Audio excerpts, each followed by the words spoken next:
That looks good, doesn't it? Yeah, Cool. you're in it. So, welcome. This is beautiful Frances. We made a couple videos in the past. It's been 3 years since Yeah, we've met in person. yeah.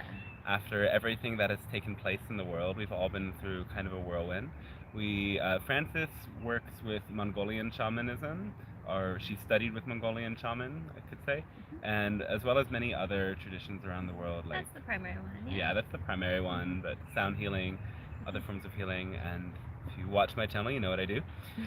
So, very different perspectives, in a way, like the tradition she studied with versus the ones that I've studied with. So there's a lot of little subtleties we can talk about, and a lot of sameness that we can talk about.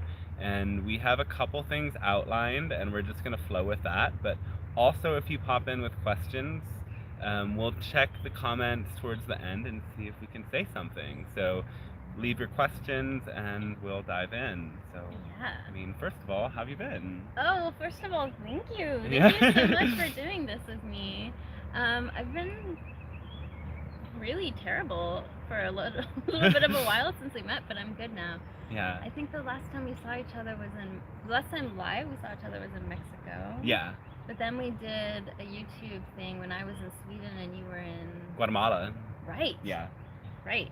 I was in like isolation in the Arctic and I hadn't seen anyone for like a long minute. Shamanic initiation. Yes, right? of many like you. Yeah, so I've been good. How have you been? Amazing and crazy. As this experience, I think it has all brought us to reevaluate ourselves and really look at what is important for us and what's most important in our lives and where we put our priorities. And I'm still in that process, but that's another video. Yeah. Overall, it's shown me a lot of resilience and brought me to the places that really feel important. But yeah. Sensitive people get a bit of a whirlwind. We, as people who don't really have a base, when there's travel restrictions and we're wondering what country to go to, it's a little bit like... It's a bit odd. I think one of the things that I enjoy the most about you is you and I have we have such different paths. Yeah. We have such different paths. I always say I feel like we have similar souls, but we've taken it to like almost different extremes. Yeah. But then in some ways we have the same paths, that like we are from this land but we no longer live on this land. We truly don't have a home. We're redefining what home means, and that I find is hard for people. People really want to be like, but where do you live? Where are you from? So where are you from? That's what I at least identify with. Right. Yeah, so this COVID era has been tricky for me. I don't know about you. I think I've lived in like 6 countries. I traveled a lot less than I have in the past, but now I'm getting back into the momentum. Yeah. I took it as impetus to slow down, but then recognized that there was so much stagnation. It's like, this is so unnatural to me. What's natural is to flow, and I'm stepping back into that. And so now I'm flowing with stagnation. You can anticipate a lot more places and experiences coming up on the channel. Yeah. I just want to remind you, maybe project your voice a little bit louder, because there is sound in the atmosphere. We're by the French Broad in Asheville, if anyone's familiar. Yes. So anyway, let's dive into the things we were going to discuss. So first was like subtle energies, right? Yeah. So we were having some conversations about subtle energies literally moving from person to person, and some people don't fully consider, they're like, yeah, things have a vibration, things have energy, but they don't know how dense that energy actually is and how it can be transferred from being to being. And that's a whole part of shamanism now, is like you pull out energy from things, but it can be done in good ways and it can be done in ways that are less skillful. Yeah. That's right, because this came up when I was telling you the story about, I know I accidentally killed a dog some years ago when I was first learning how to do the healing practices as the way that I do them. And I felt terrible about it. And when I was back in Mongolia, I was talking to my shaman auntie, and I went to her like a confessional, and I'm not religious, but the word confessional comes to mind, just being like, I killed a dog. And I thought, oh, I'm gonna get the lecture, and like, you should never. And the first thing my shaman auntie said to me was, all shamans have killed a dog. She was just like, meh. That's what happens. And she said, there's like almost no because there's no school for this. Yeah. And you just have to learn by doing. And she was saying, as she sees it, everyone who's learning how to do these really sacred healing practices, we are coming at it from eyes of thinking like Dante's Dante, Francis is Francis, I'm doing healing work on Dante. And she was saying to me the mistake I made was I did healing work on the person, and all that did was push the unwanted energy, the dense energy, the dense, dark energy. Yeah. She said basically you did great on the person, but you just pushed it out. Yeah. And humans are not single entities, we're connections, and so you just pushed it out into the network. And she said the closest thing to a human is generally a dog, so when you don't do the healing well, the pets are often the first, or children, or the first entity nearby that you're just pushing it out onto them. Have you had an experience like this? Have you seen something like that? Well, I mean, the obvious is that sickness is contagious, right? But what is the sickness? Not everyone gets it. It's not just this virus or whatever it is. It's an emotional contagion that if your system is not integrated, that thing lands in you. And that's what I noticed with one of my first shamanic teachers. Was like, oh, well, everyone is exposed to this one food poisoning, but not everyone gets it. Why? How did they explain why?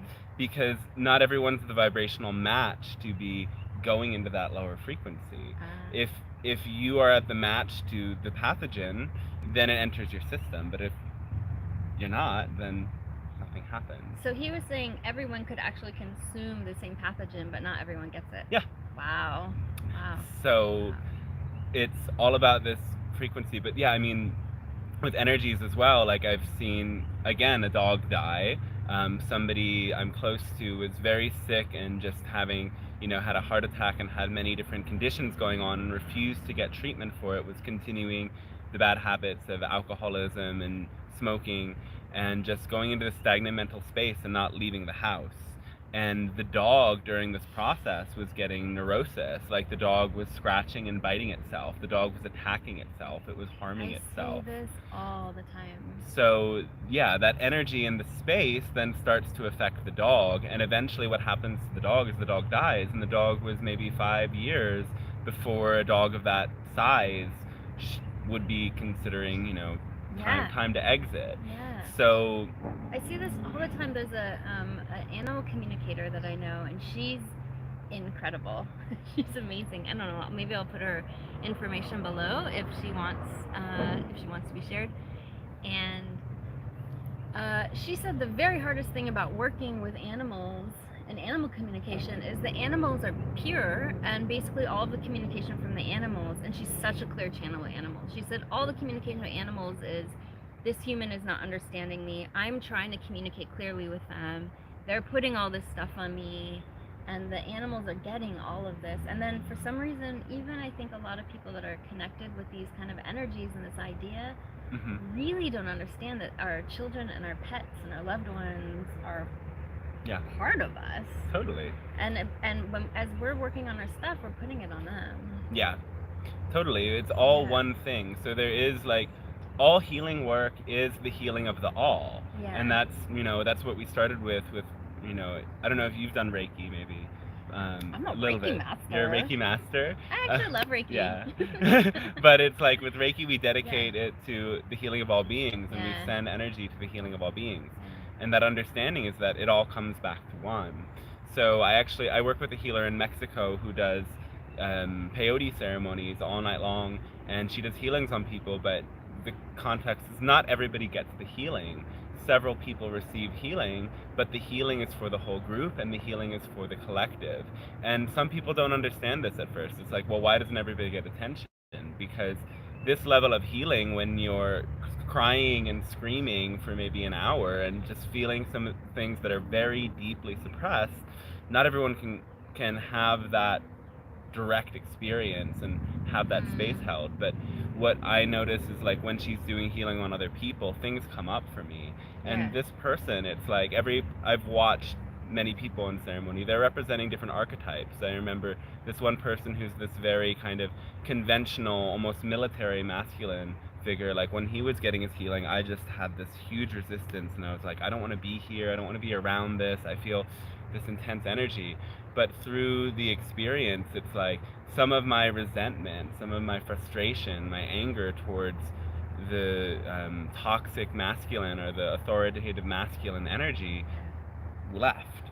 Yeah, that makes So sense to me. it's like we're all healing each other, and when one thing is improving and healing, the all is healing and improving.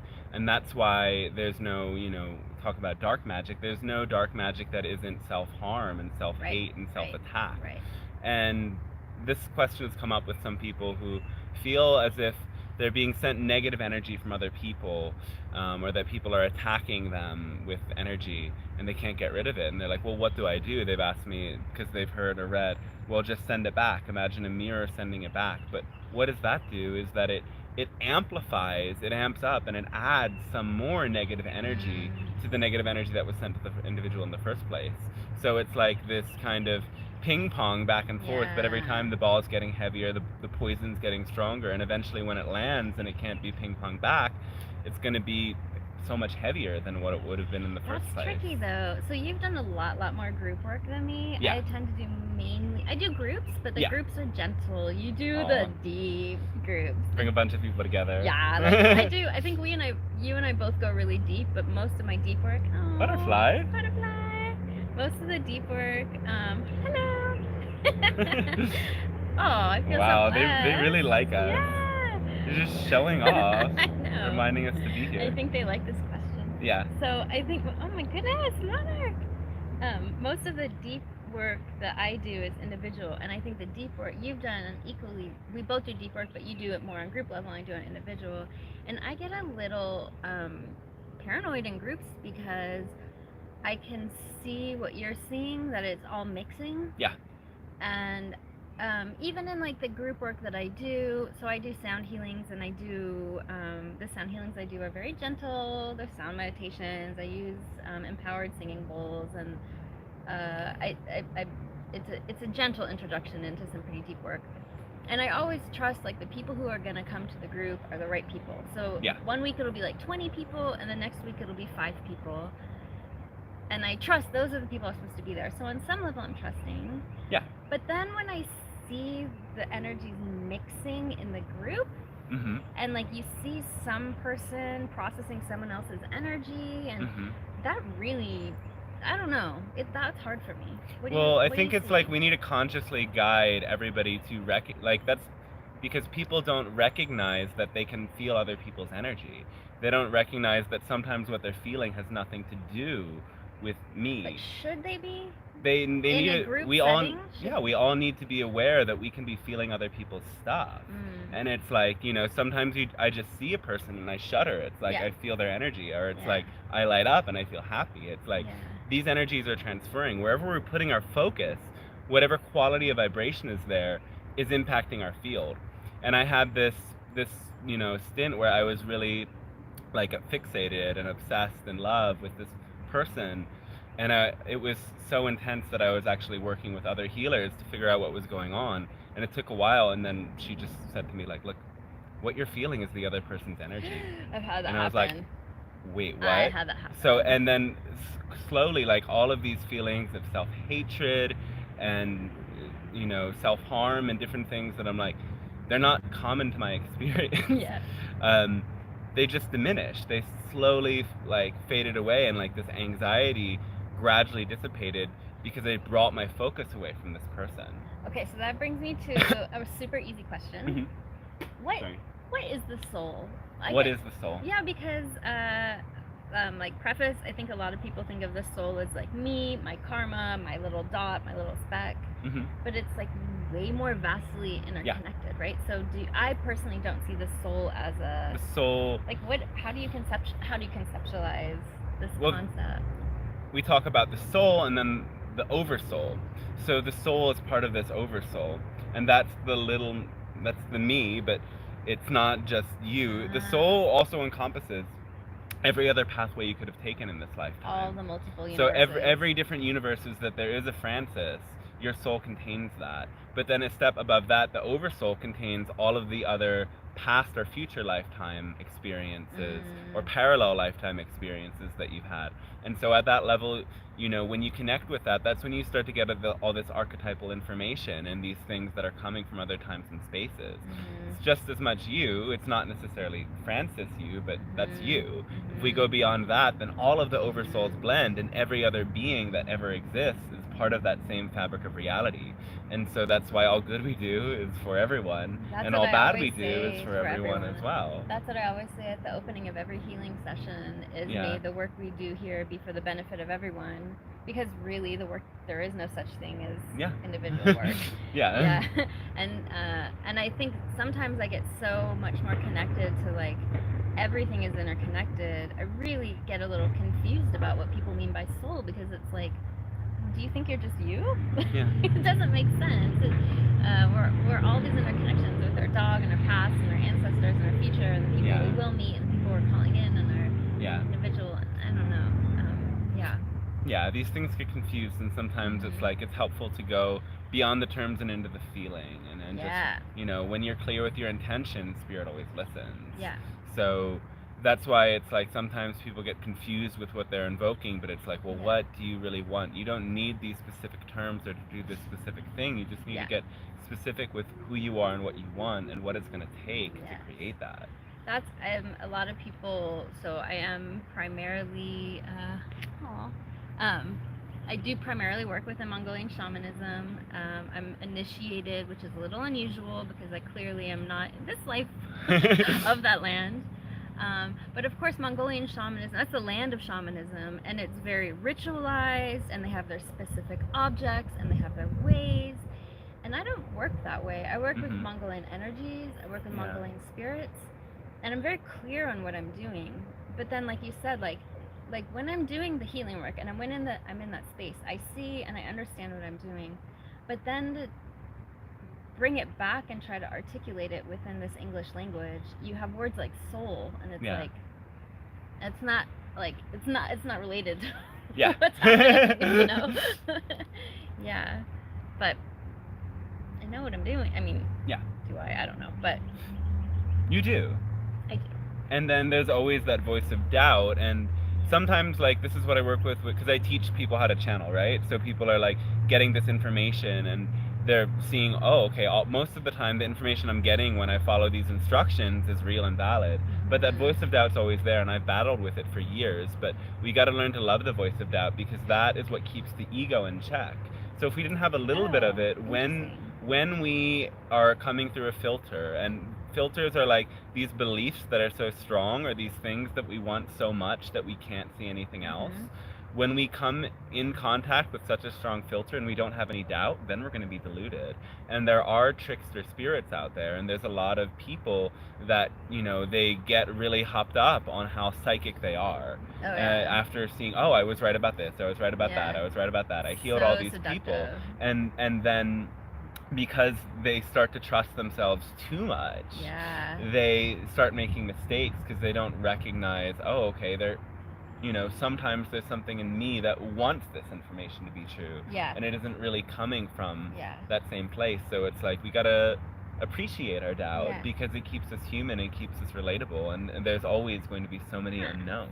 I think that you and I are doing the same thing, but I talk about it differently. Like when I'm teaching people how to work with their higher energies, what do I say?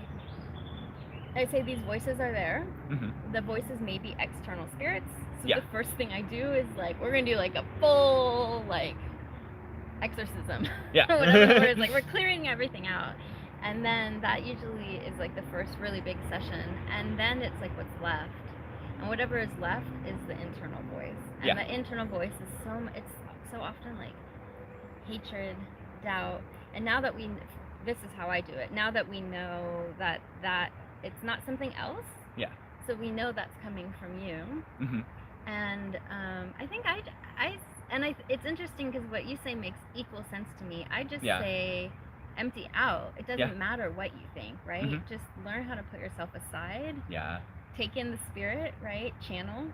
Mhm. whatever's coming through is for the highest good. Yeah. And we don't see all the pieces. No. So sometimes people come to us and they're going to get more sick Yeah. because that's like, and that's what we're maybe like brings us into the idea of like karma. Sometimes people need to get sick. Sometimes Yeah. people, so as a healer, our job is not always Yeah. to heal. Yeah. For sure. Like, so Like, what is yeah. what is healing is the What is healing? That's the next subject. But before we move on, I just want to like say one more thing about like the energy thing. Like, it's good to have energy boundaries, and it's like Yeah. people don't understand Yes. energetic boundaries, and Yes. it's like it's not just something that we do for fun. Like every time before we do a ritual, we say, "May the space be protected and enclosed. May only the guides I of do the the same highest thing. intention of the light of service to others be present with Yes. us." And visualize around your space like a bubble of I light. do exactly the same Or thing. visualize, you can do this around your body too, as a crystal column of light. And that's what we do in all of the channel meditations, is this crystal column of light connecting us to the galactic center and to the earth and bringing in that energy. Because with that boundary, then those other energies don't cross in, and we Right. become more aware of what's ours and what isn't, Yeah. what's of the Yes. light and what isn't. Yes. And every space we go into and every person we interact with is rippling energy into us. So it's like creating that bubble is really key to know what is and isn't ours. And the moments that we don't do it are often the ones where, oops, something has come on to me that I don't want to bring with me. Right. Oh, that reminds me. So I do have this funny experience. I wasn't going to tell this story, and my spirits right now were like, Francis, tell the story. And then a bug just flew into my nose, and they were like, tell the story. So, oh, God. For a little blessed moment, I was in an abusive relationship, which I've talked about in other places. Blessed is obviously a little tongue-in-cheek. I'm working with it. But, of course, I learned a lot, and I'm still learning a lot from it. And I finally was able to kick him out, which took a really long time. And the way that I was able to kick him out was I had to lie to him. I was living in a different state at the time, and we were living with my parents, and I literally couldn't get him to leave the house with my parents. The plan was he was not from this country. The plan was he and I were gonna, once he got his documentation, we were gonna go somewhere else. But once I got to Arizona, I realized this is not a safe man, so I didn't want to leave Arizona. But like my late 30s, living with my parents, basically my nightmare. Oh. God.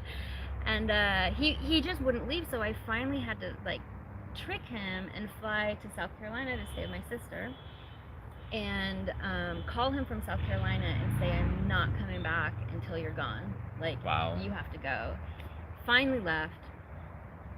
When I finally arrived back to my parents' house, my sacred bowls had arrived from Nepal. Wow. So it was like this really interesting experience of like when I finally did my soul work. Honestly, I could have done it a year earlier. I didn't know that I had that internal power. Yeah. It was such a lesson of like I'm creating my own cage. And when I finally got free from my cage, these bowls came to me. Wow. And then there's this whole other magical story of finding my bowl teacher, and I finally did. And the night before I met her, she came to me in a dream. Wow. And she came to me in this dream, and I was like, this is not a profound dream. I was kind of disappointed because you want these like profound experiences. And she came to me in this dream and said, before each session, this shit is so messed up. It's so boring. She said, before each session, you need to make sure you iron all your clothes and you have no wrinkles in them and your clothes are clean and neat. She said this in spirit? Yeah, in the dream. I mean, like, what? My clothes are always wrinkled, right? And this is my response. My clothes are always wrinkled, and I mean, we both live out of like bags. And so I woke up and was like, I don't know if this is my teacher, right? And so I sat with it in meditation, and my spirit said, like, okay, Francis, like, don't be literal. This is my problem. Yeah. I'm always like, my dad died in a dream. My dad will die. They're like, it was a symbol. Of course. Yeah. So the symbol in the dream was she was saying, your life can be a shit show. Yeah. Don't bring your shit show into the healing session. Yeah. Right? Like, all you have to do, like, iron your clothes, meaning just, like, clean your energy. It doesn't mean being perfect, but the lesson was, like, just when you go into healing sessions, kind of, like, let go of who you are and bring in that clean energy. Yeah. Bring in that clean space. So I think I think it's also really nice to think about when you're doing healing work.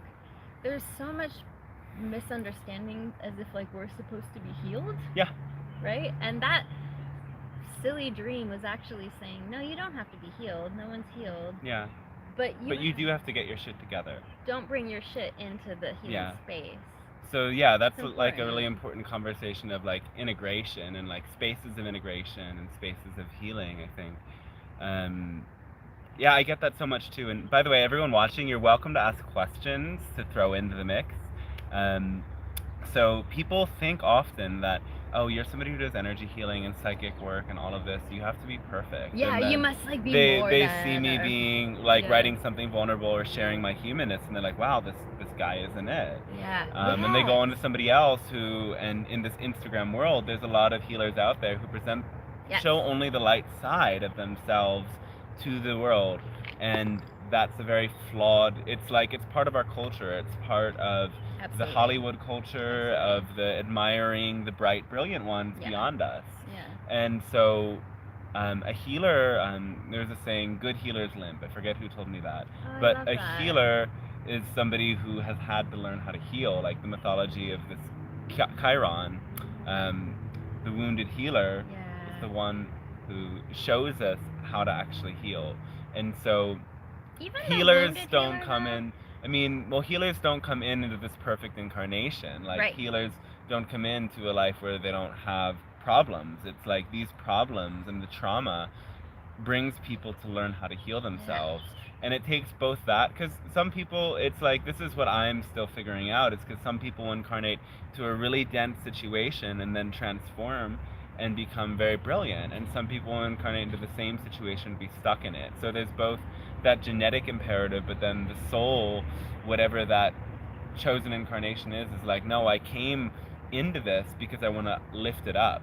Yeah. And at the same time, there's so much trauma and there's so much fragmentation that we go through. We can have a lot of healing in certain areas of our lives and be able to like, oh, I'm good at conversations, I'm good at working with people, I'm good at keeping my house together, I'm good at paying the bills and all of this, but there's that one thing, that one type of interaction that throws us off. And I can say for me is like love, intimacy, that throws me off a lot. Like, me too. In very different ways. In different ways, obviously.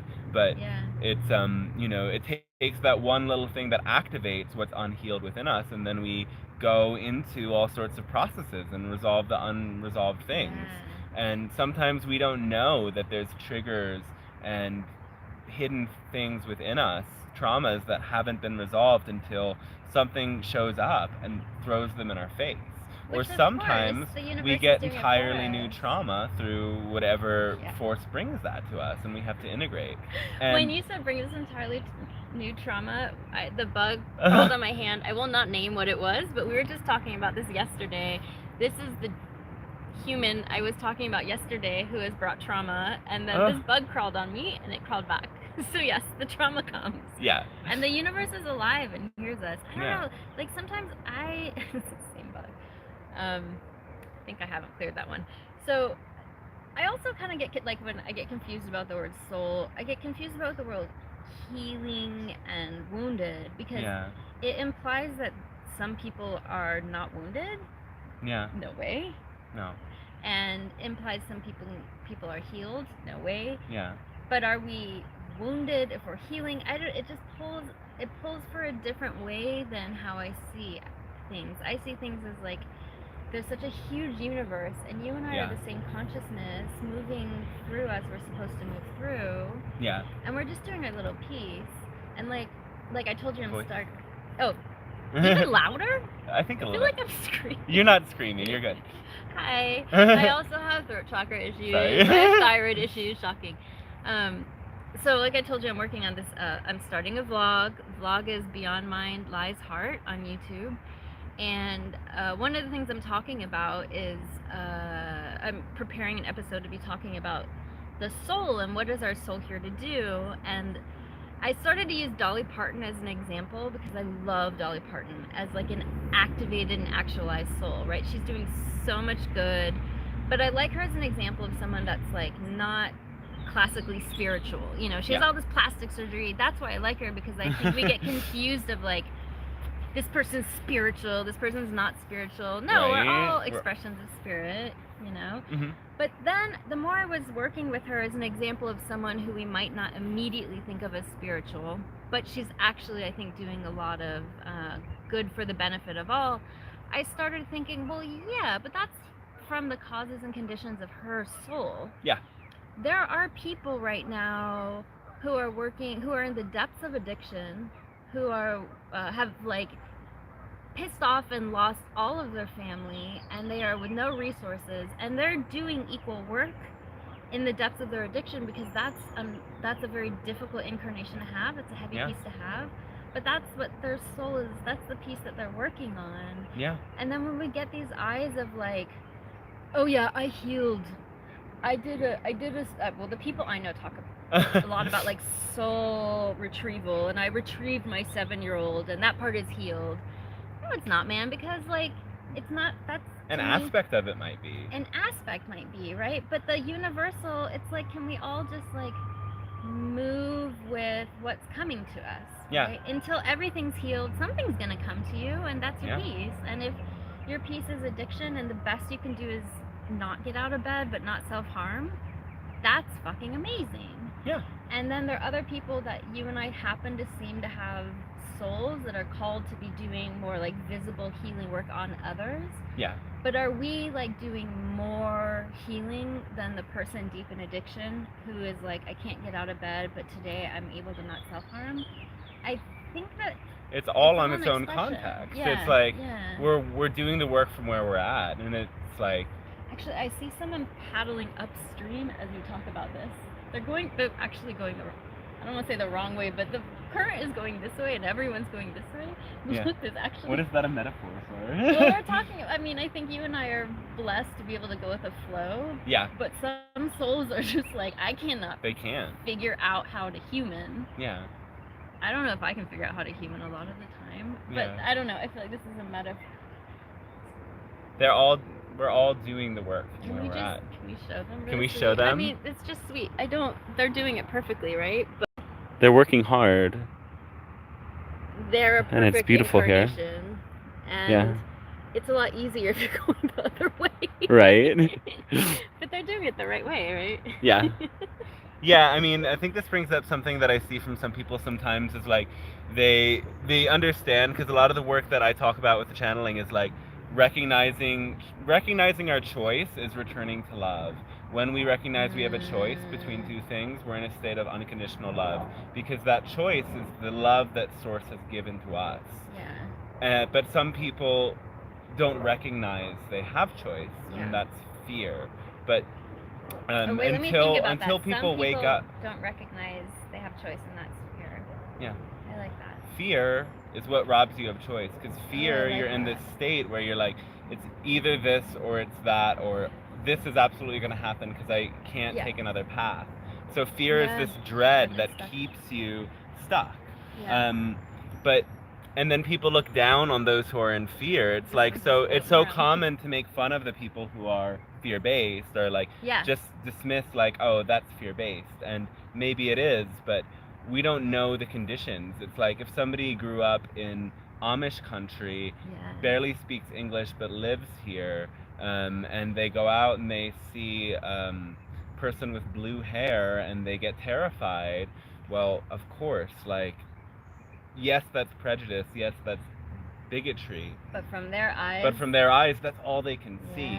And so part of this return to oneness is recognizing everyone's doing the best from where they're at. People are making the choices they're making based upon what they can see. And we can support them in showing them a little bit more than what they're willing to see, and that might make a change for them. But they have to choose to open their eyes. And for some people, they'll never make that choice. But does that make them lower as a soul? I don't think so. I think we're all in this together. I think so. But I've been working so much on boundaries, because I have this problem, and maybe you do too, where when I meet someone, I can kind of see like, I can get confused because I see their infinite potential, and I can often see someone as like this so common. And then I just let them in, and then their energy starts to blend with mine, and so also boundaries. When I do that, it's because I see something that's a part of me in that person that we have in common, or something. It's either something we have in common that I'm seeking and I feel like, where is this in other people, or Yeah. it's something that I have yet to fully develop and I see it in them, and then that pulls me so strongly that I forget that they are, an individual person with all these things. Yeah. It's like we can feel the potential, and we feel the potential in every soul. It's like every soul has the power to do great things, Yeah. but not everyone is there. And then Yeah. we have to, have that non-dual perspective of like, yes, the infinite potential of this being, and also where they're at, and hold space for both of them. Yeah, I think where I get tripped up, I was raised in the myth of independence being success. Yeah. And so I tend to feel like, well, I don't need anyone. Even when I'm dating someone, I don't need you, right? Yeah. And so then I can actually end up dating the wrong person. Oh, but yeah. Yeah, because I can see their potential, but from material eyes, Mm-hmm. they're not being. Here's the thing, though. Oh, sorry. Oh, Finish that thought, because okay. there's another thing coming.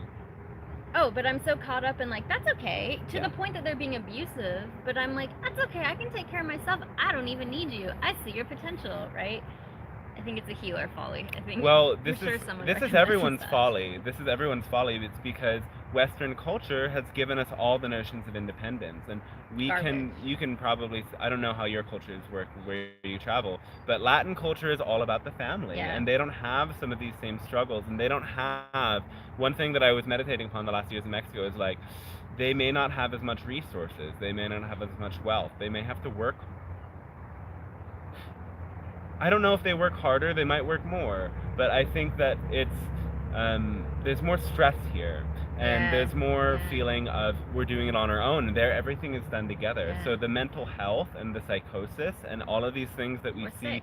so common here in the Western world don't happen there. I've never seen once in Mexico or in India somebody talking to themselves on the street, but it's almost a daily occurrence in any American city. Why is someone talking to themselves? Because they need somebody to talk to. Yeah.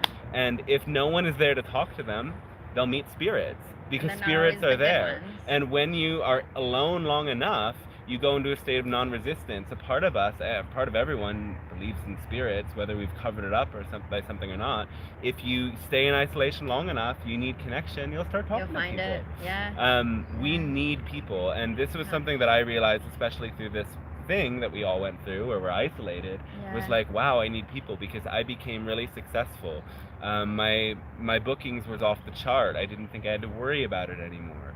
I was just so occupied and so focused on these amazing things that I wanted to accomplish for myself. Yeah. But I was going insane, and I was, okay, insane's a strong word. I was having these uncontrollable outbursts of frustration and anger because my emotional needs weren't being met. Yeah. I was meeting everyone else's emotional needs, and I thought that I could do it. I thought I could be superhuman, and that the Because our money and culture the tells us admiration and the that's love that they give me working. is going to be enough. But that led to my biggest breakdown and some of my biggest ego and hubris, was this notion of like, I can actually do it on my own. And what I realized is I need community, Yeah. and I need to be with people like me. I don't it's not about having the same spiritual beliefs, it's about being a similar vibration to what this crazy Yeah. queer being is.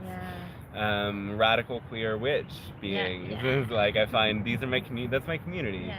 And just being in that space of like, we're together and we're similar and we've got each other, it does something more for me than anything I've ever experienced before. Like, I've gone to a lot of gatherings like Rainbow, certain festivals. Some festivals are very like drug-induced psychosis world, and some are very like, we're doing this together. And the high that you get from knowing everyone around you's got your back. You can leave your bag in a random place outside, no one's gonna touch it.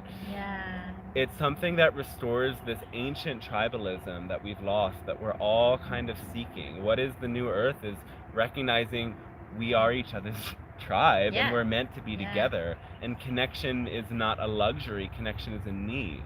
But people treat connection as if it's a luxury in this world, that like, okay, if I finish my job, if I do all these goals, if I keep my lawn maintained, once I do all of this and feed my cat too, maybe post a picture on Facebook, then I can like maybe chat with my friends for an hour a couple Yeah. times a week. But this is why people are so afraid of connection. They're so jarred when strangers talk to them. Yep. They're so little interactions on social media can send people reeling, and they overanalyze text for weeks. Yep. Why? Because they don't know how to connect, because our culture and our way has robbed us of connection. Yeah. So we can't have a conversation about healing that isn't about reconnecting us with our people and with people and Yeah. community in general. I think that's what's been the best about generally not living in the currently called USA anymore. I dip back in just like you, but I do not live here. This is no longer my home.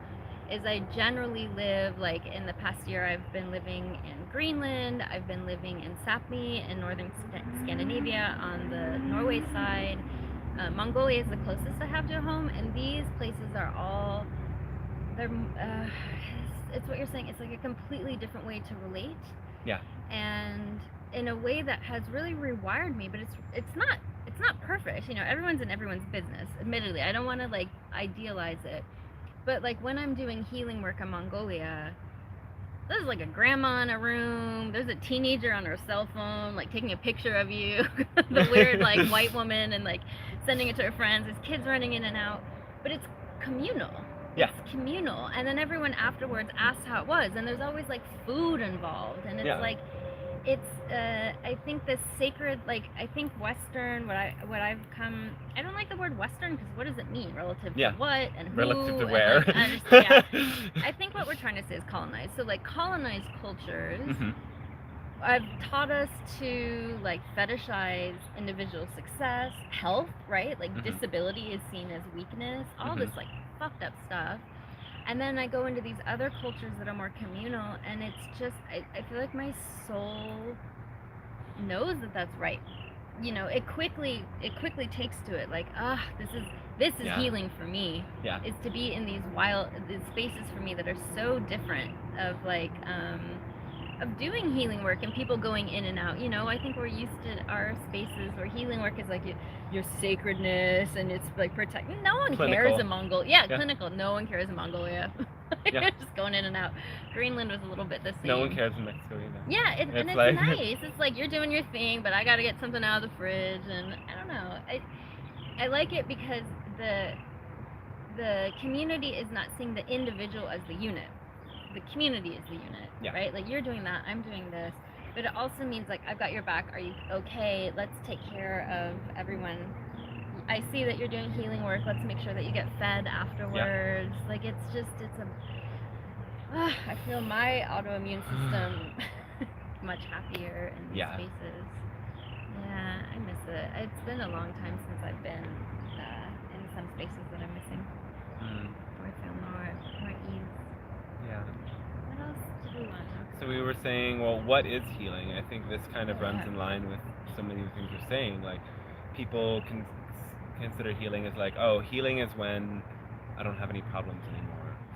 Or like perfection, right? Healing like is these colonized perfection. Cultures, healing and perfection And is synonymous. I tried to do that for years, like while traveling across the world, do my yoga practice and meditation every day, and get every single thing done every day. Or like body crazy. obsession. Yeah, when my body looks perfect, then it's like visual indicators of healing. Yeah. Ugh. Yeah. But the thing is healing is a process. Right. Healing is not a destination. We're never fully healed because healing is just evolving. It's integrating these layers of fragmentation and trauma response. Fragmentation and trauma response are the same thing. It's like we fragment, we break apart from this part of us that knows we're okay, or we break apart. No, we break apart from these emotions that get stirred, and we disassociate, and we start to loop. And healing is breaking one of those responses. It's like when there's something that triggers us and we're able to sit with the emotion and not react and not get as triggered because that charge has left us, something is healed. But there's other layers to it. There's so many more layers, and there can be something similar but not quite the same that triggers their response. And it's like some people look for, this is going to be completely gone before it's better, but it's actually like some of these things leave a scar forever, and we might not always be wounded, but we have that scar. We have that scar, and we're gonna die of something. Yeah. If you die of cancer, does that mean like well, you didn't work on your anger enough, or like these Yeah. Taoist. I'm very influenced by like Taoist practices, and I have Taoist practices. We couldn't have more different. Well, I think I you do a little. Qigong Yeah, too. yeah. I do Qigong. I'm more. Let me say and tell me if you have interacted with this too. Some of the practices I interact with say, if you heal yourself enough, you'll never die, right? Like you'll live to be like 500 years old, and you only need to breathe That's air. very Taoism. It's like I'm like deep. And when you go some like way out there and like Mount Shasta or something Yeah. where there's a super vortex of like the I've most never been there. extreme spiritual people ever, you'll get breatharians and all these kinds of people who live on these delusions. But I've had friends who work in centers like who brought the breatharians there, saying they saw the breatharians smoking cigarettes and eating food. It's like that's so So there's a lot of like smoke and mirrors when it comes to these people who are presenting themselves as masters. And often it's like we're still in this culture of, like we said before, that perfect image. We see healers online as like these perfect people, and they portray themselves in this way. So people fall into the notion that they're broken because they're not there yet. But what people fail to realize is that these people that you see on the screen are human. That's why I come to present myself as human and show my shadows and flaws. Yeah. And there's some people that aren't there for it and feel, oh, okay, I can't trust this person because they're not perfect yet. But I think and that takes remember the stress off of me. Yeah. Because then I know that I can be who I am with the people that I'm connected with. And that's one of the most powerful things, because I feel so deeply when I'm in a space of inauthenticity with my clients, I'm not actually offering them true healing. Yeah. So I have to be able to be me, and that's why it's like there is no formula for any of this. No. And when I think about okay, so what is healing not? Can we talk about this? The things that people think healing are, that is so crazy to me. And there's perfection. Purge. We talked about that, but the other one is purge culture. Purge culture and release work culture to the extreme. And I mean, so first of all, to preface this, so many people can't express their emotions, and they're so afraid of their emotions, and they will never scream, never yell, never cry. But then there's the extremes of people who do this work for a while, but then it's like healing is also knowing who you are and knowing how to meet your needs. It's like once these trauma responses and these horrible emotions start to die away, we should get in touch with the heart's desire, and the heart's desire leads us to becoming who we are. But if we don't do that, a lot of people don't do that. They just kind of get into this new age culture or hippie culture or spiritual culture or whatever it is. I think a lot of people don't want to hear the hearts because the hearts are even sometimes saying going against like the hippie spiritual cultures around them. Yeah. So I think people avoid this space a lot. Yeah, they do, but everyone wants belonging, but without consciously recognizing what belonging is and who they are and how do they want to belong. They want to stay in these spaces, and oftentimes the message these spaces give people is release. Oh, see, I'm not in those spaces. Oh, so you don't see this. So it's like people go to like a breathwork thing, and they breathe and they go and they're like shaking and yelling and screaming for hours sometimes, or they go to a tantra workshop where tantric shamanism, where they're doing the shadow work, where they got brought into a space where they scream and they yell. I would not do well in these spaces. No. And just like we were saying in the beginning, energy transfers. Yeah. So sometimes, and this confuses people a lot. It's confused me. It's like you can come into the space feeling fine, but then all of a sudden everyone around you starts screaming and yelling and crying in a forced way. And then then you feel it too. Then it comes out too. And then all of a sudden, all of these other people's emotions are coming into you, and you're feeling it, and it sometimes stays with you, and you leave re-traumatized. And a lot of people think that this is healing. They think, well, the truth is healing is feeling. You hear this, I teach this. It's the truth. But healing, it's more specific than that. Healing is feeling your own stuff, being present with it, and holding space for it until it integrates it. If feeling this means that you scream, but usually an authentic scream isn't going to last half an hour. It's going to last like, you feel it, you let it out, it's like, and it's like, I've had authentic screams. And then you scream and you start to cry and you start to weep. Silent retreat. Yeah. It was a little awkward. Good. Good. It should Yeah, be it because was. that's another fake weird That's thing. spirit rock. If anyone was, this is like not. You're not supposed to like violate. Oh gosh.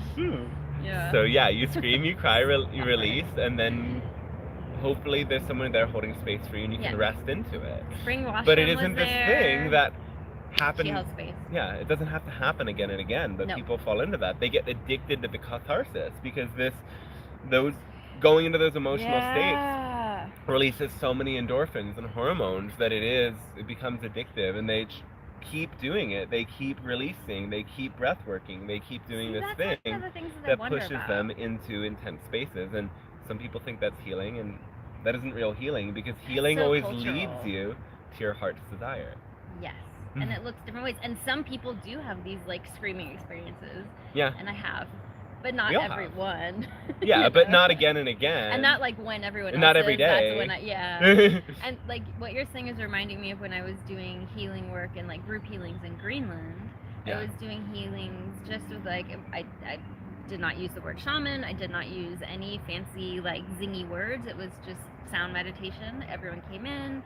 I did a little 5-minute talk, and I made sure it was translated into Greenlandic because I really want to make sure it was inclusive for the indigenous people of the land.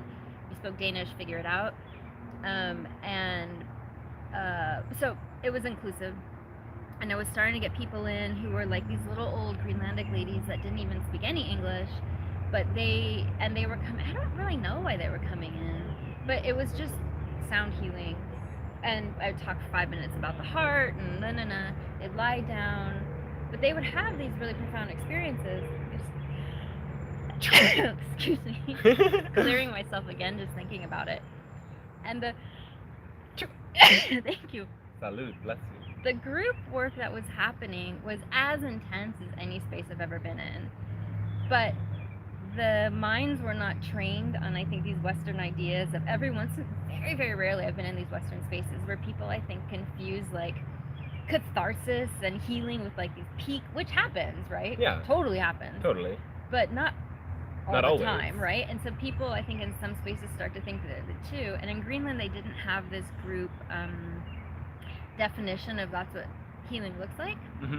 So we would all just lie down and they would be quiet, and some people would cry, and the experiences happened. Some people would shake, but it was a different culture. It was mostly pretty quiet, and then we would sit up, and then people would share their experiences, and they were having as equally profound experiences, seeing their ancestors come in, turning into water, having things wash out of their body, becoming, so that's one of the things that I get confused about when I come back, where it's like this like kind of almost performative aspect. Yeah. I think because it does happen, right? Mm-hmm. But then other people look around of like, even like the perfection that comes up in colonized cultures of like, am I healing in the right way? Yeah. If I'm not feeling what everyone else is feeling, maybe I'm not healing. Yeah. If I'm not so moved to freak out, then maybe something's going wrong. Maybe I'm not healing as much. And also there is something where a lot of attention-seeking behaviors come out, and it's so common because there's so much neglect. Like, I think when we were raised, maybe a similar generation, like it was commonly thought if your child is freaking out, ignore them.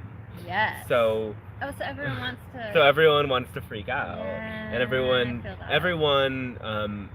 however children got the most attention from their parents when they were young, is how they're going to continue to seek attention unconsciously as an adult.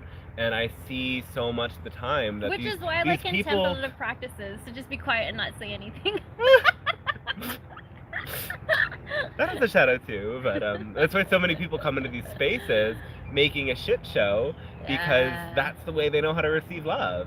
But it's like we have to re-culture everything to be like, love doesn't have to be this intense. Mm-hmm. Love can be peaceful, love can be easy, love can be flowing, and everyone's going to have their own way of making those connections. I would love to do a healing group with you sometime. Like we'll do sound healing or something. Yeah, we'll do it. We'll do a whole retreat. Oh my gosh, that would be amazing, bringing our practices together and our spirits together. It would be such an interesting synergy. Yeah. Because we work with really, really different people, but let's just bring them all together. Yeah, of course. Yeah. We'll try. Oh yeah, let's do that. Let's do that. Well, you're going, sounds good. I'm going where? I'm going to Iceland. Yeah. You're going to Norway. Yeah. We're both doing the Scando. That's Iceland's not It's a whole Scando. different thing. Should we read the comments a second? Sure. Crystal, hello.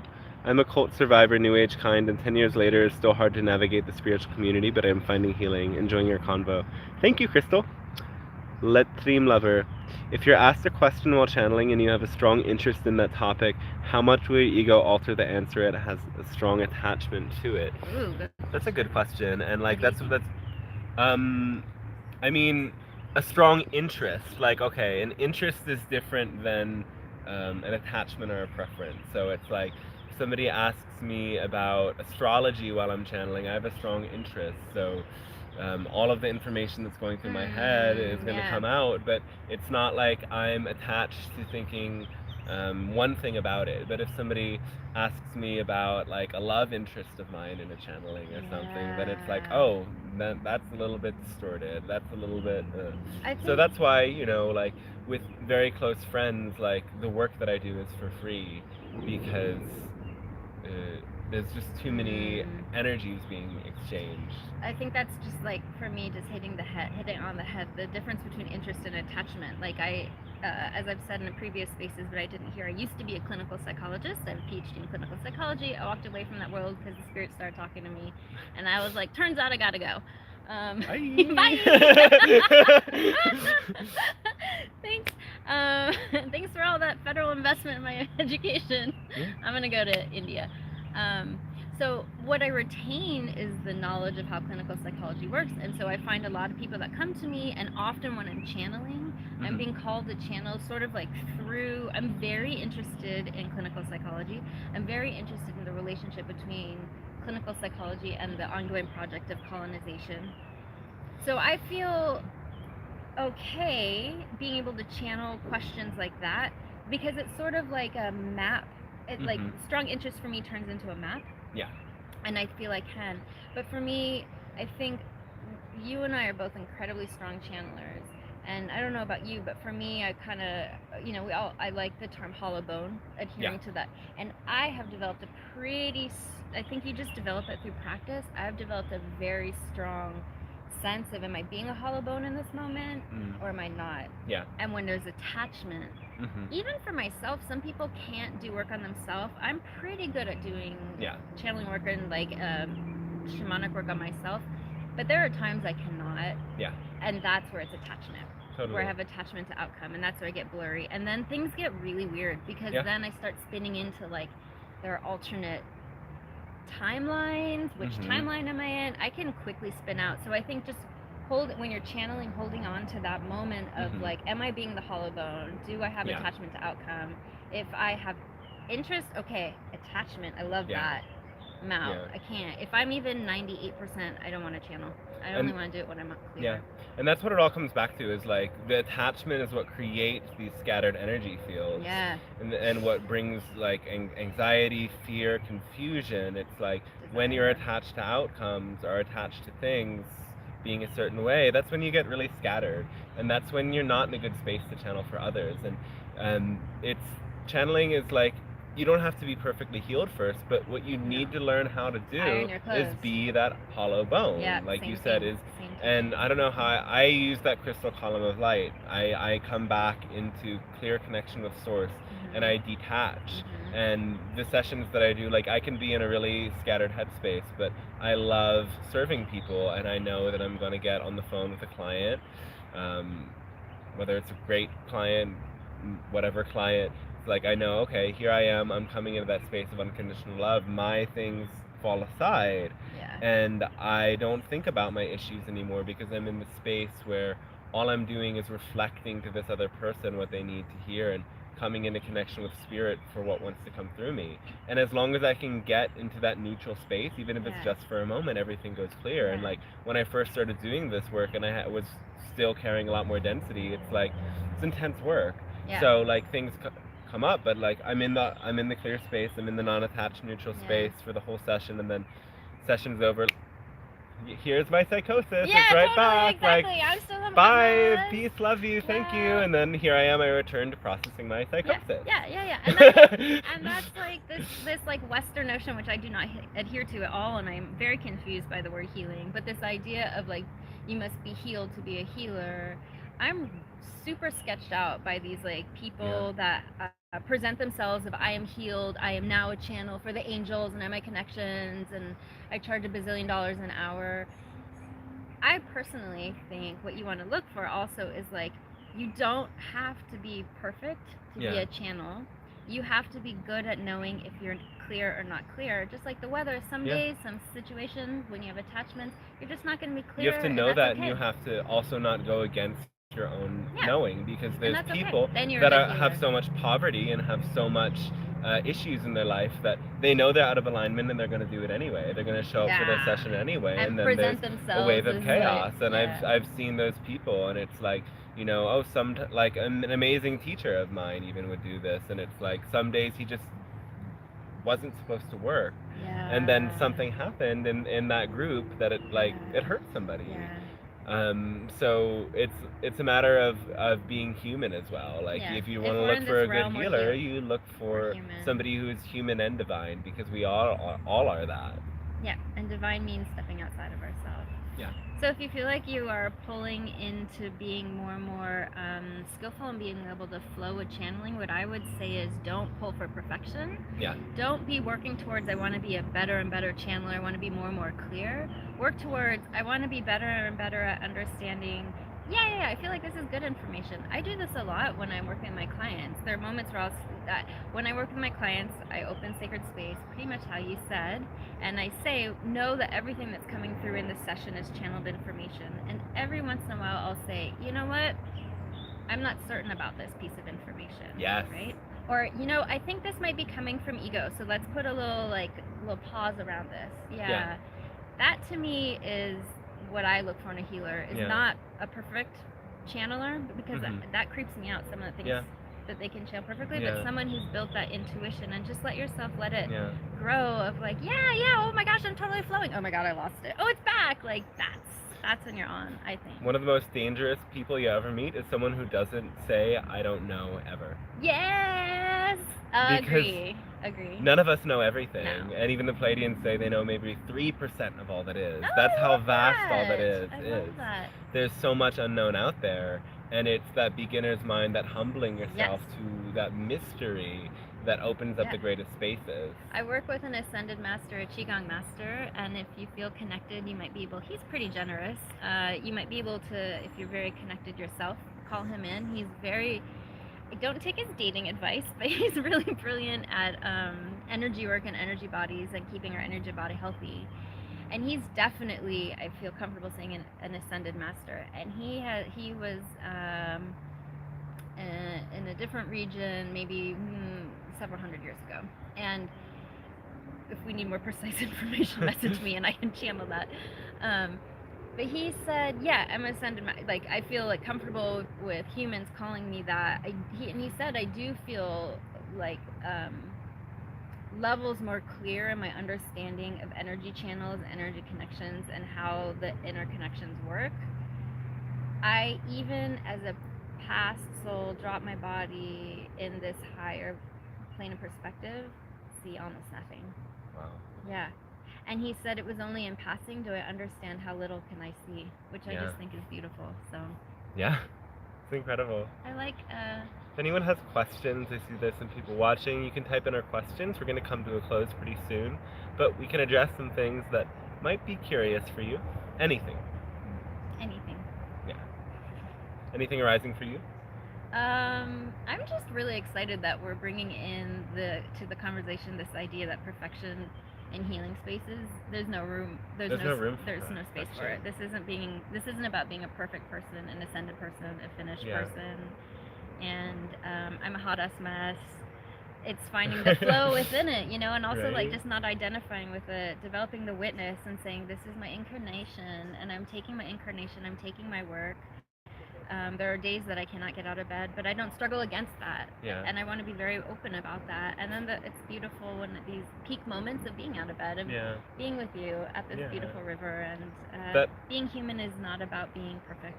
That pings one of the things that I think we were talking a little bit about, maybe bringing into this, is like the notions of like blaming oneself for disease or disaster or accident. It's like we're so much in this new age culture of I manifest everything, I create my reality. And in so many ways that's true, and on other levels it's like sometimes the soul's karma is just this way. Yeah, see, I'm not around these spaces, and so when I come back into these spaces, I get super confused when Yeah. people start to like say you're responsible for like being in a car accident or these things. Very much in Mongolian shamanism and the other healing in primarily Asian spaces. The mentors that I have, they talk about if someone comes, like I was working with someone who has cancer, and it very much was like, so you're gonna do your healing work, and then we're gonna see if this is their time to die, right? Yeah. Because again and again, my spirit mentors saying to me, death is not a failure, sickness is not a failure, like injury Yeah. is not a failure. So we as healers, it's not our responsibility to know. We just do what we can, and then let's see. Are you supposed to die? Maybe you're supposed to die tomorrow. That's not a failure, right? Yeah. That's just what your plan was. Yeah. And this new age idea of manifestation, and like, did you not manifest the perfect spiritual partner yet? Are you still struggling with financial like independence? And there's so much shame around, I'm not there yet, I'm not the yeah. perfect person that I see on Instagram yet, but you don't know the psychosis they go through. Instagram is the psychosis. It is, and I've seen a lot of people who present as perfect then do things that are really flawed, and we both have. there's a need to speak up more about that. Yeah. But if we look at it from the perspective of astrology, yeah, watch your vlog. We'll talk more about that. Like from the perspective of astrology, sometimes like a transit or a dasha just means that something's going to come into your life, and I mean, I've been studying this 10 years. I'm new. Takes lifetimes, but but I have seen, okay, sometimes these transits just means this disease was unavoidable, but we can do things to lessen it, and the disease brings lessons. It brings growth. It teaches us strength. It teaches us resilience. Even but like we that. have so much fear of disease in our culture. We have so much fear, and it is judgment. And judgment, and it's all linked to the sense of our worthiness being linked to being independent and being productive, and thinking, and it's all this capitalist culture. So if without that conditioning, without that notion that we have to be perfect, healed, have no addictions, diseases, problems, how would we view reality? How would we view things? How would we understand that everybody is serving their role if we don't prove our worth by how productive we are? It's a different world, and that's the world that we all are moving in the direction of. So when we take when we take the pressure off of ourselves, that's healing everyone. When we let ourselves be happy where we're at with what we've been able to accomplish, and we have gratitude for ourselves, that energy ripples to everyone, and it supports everyone in getting lighter and easier. And it's so magical. It's so magical. And I've disconnected from this, unfortunately, a bit. But before COVID, I just knew myself as a person. Wherever I go, I'm blessed with abundance, and I'm blessed with connections. And if I don't have, I receive, because there's a lightness about my energy that has come from releasing the load, releasing the sense of responsibility, and there's still bits of it, of course, but the lighter my energy field has become, the more people just want to have you around, and they share. But there's so much shame around that. It took me so long, and a great healer friend of mine who I work with sometimes finally told me one day, it's like, Dante, you have to realize if somebody gives you something, they're getting something from you. They're not going to give you anything if they don't feel you deserve it and you've earned it from them. Because people would give me free things all the time.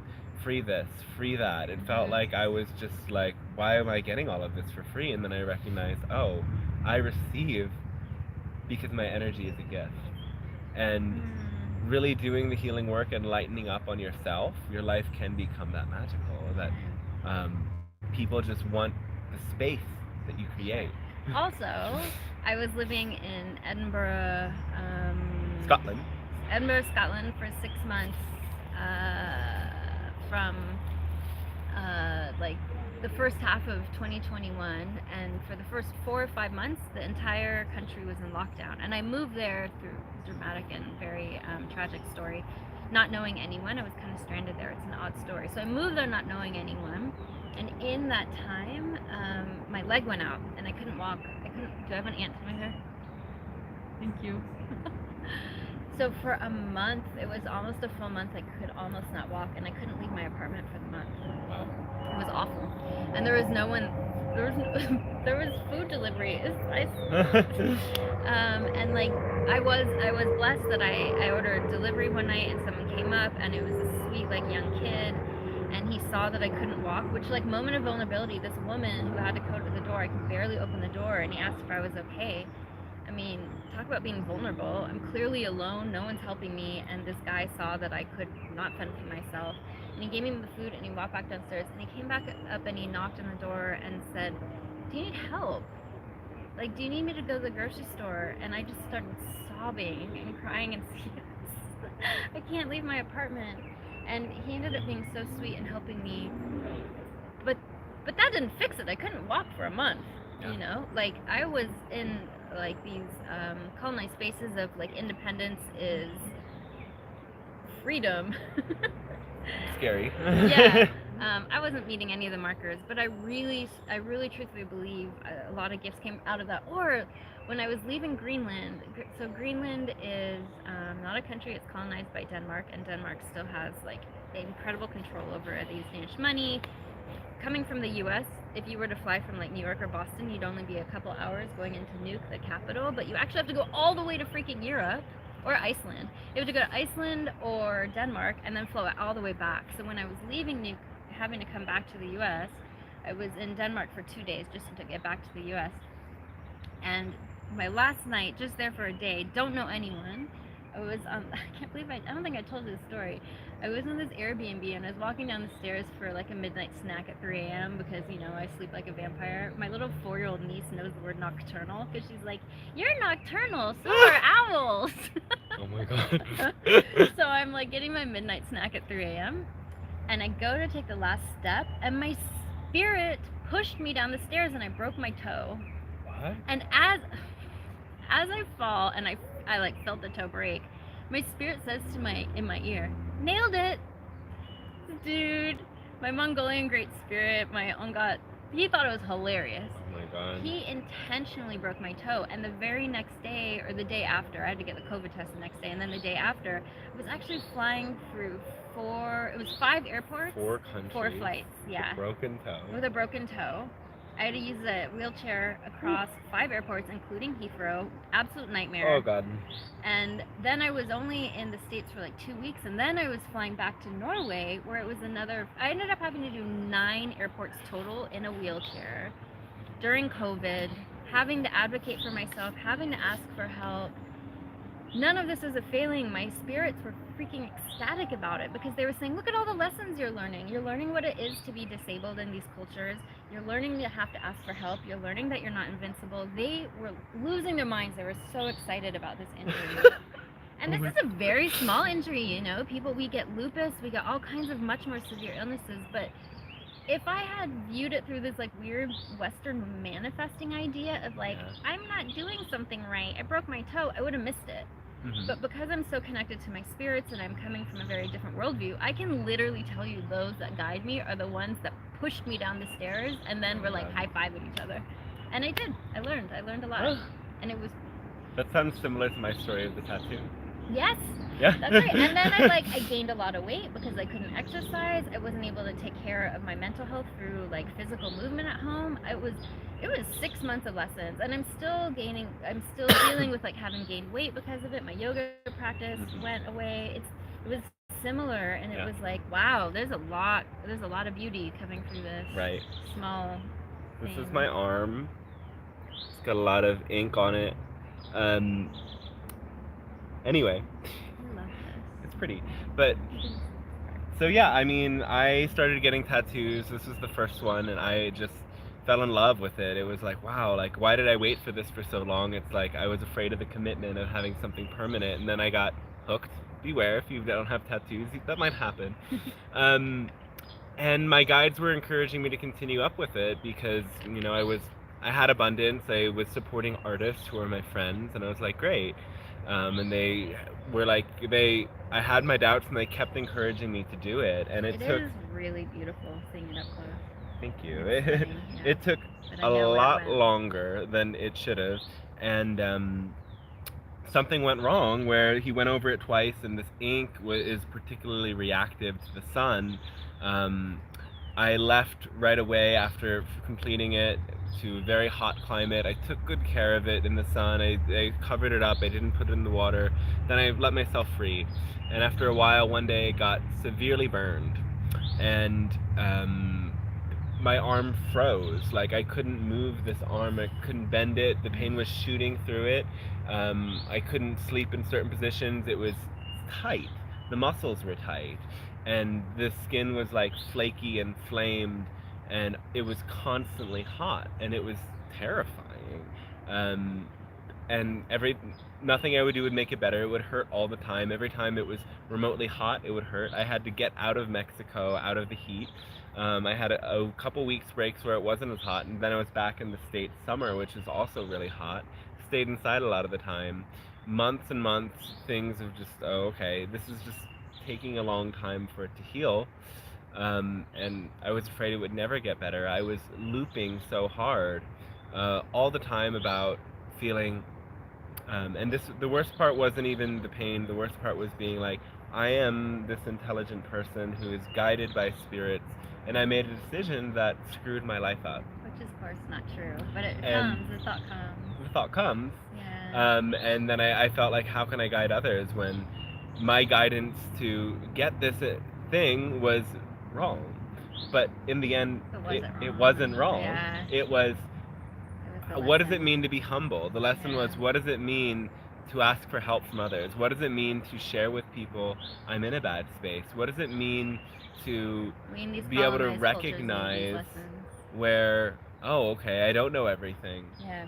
And in the end, this challenging thing humbled me. It made me more relatable. It made me stop thinking that every wrong decision a person makes is their fault. And what Or do is my wrong. guides, or is wrong in general? What? Yeah. It's not even wrong. It's Yeah. just a lesson. Yeah.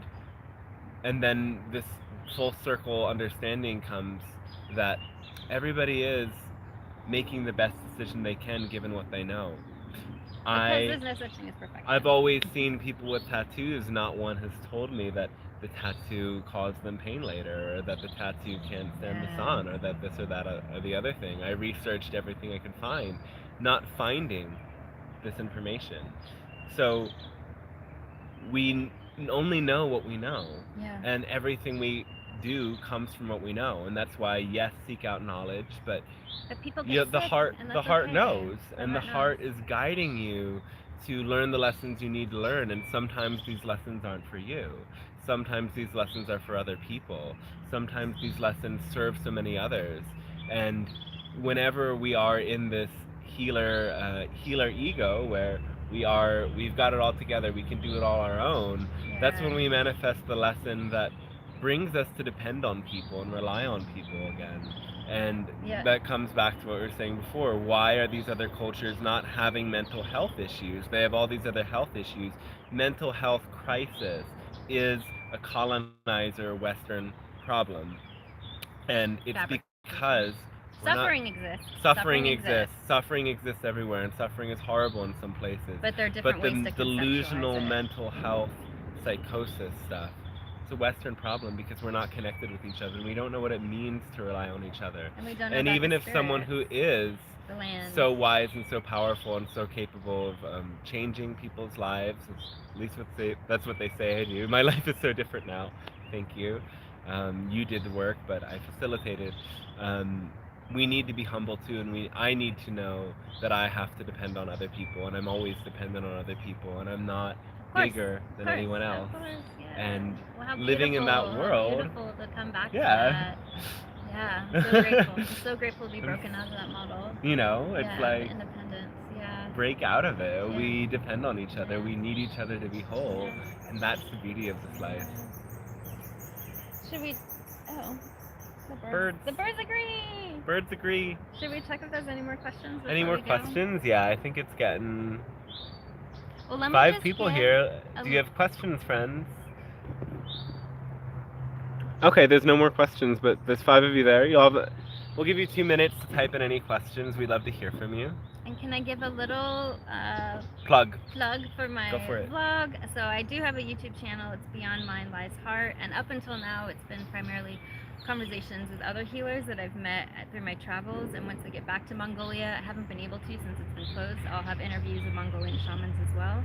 But I've just started a vlog talking about actually letting me say things that I think, not just talking to others. And a lot of things I talk about is the role that colonization plays in our conceptualizations of mental health, and talking about how to manage our energy, and also how the colonized mind enters into these like Western concepts of healing. And how we enter into these healing spaces with with a mind that's got some messed up ideas. So we go into these spaces maybe not knowing how to enter it sacredly. So how can we take care of this mind that has some myths in it and return to our heart? So that's on Beyond Mind Lies Heart. Yeah, check her out and follow her. And what else? My channel is Dante Starshine. You're probably watching it, but maybe you're seeing the replay somewhere else, so check it out. I also have Instagram, Dante Starshine, my website, dantestarshine.com. If you hop on, you get the, you can sign up for the email list where I send out updates. The live stream channeling sessions are going to continue. There's one on Thursday, the day after tomorrow. And I do a channeling course if you want to learn how to channel in a group or in a personal setting. So that's what I do. Oh, and I have an Instagram page that I just started.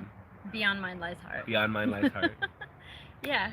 I'm so excited to be in space with you again. Yeah, me too. Meet it's space, so as I lovely call to it. Yeah, share. thank you. So much that grows and Yeah.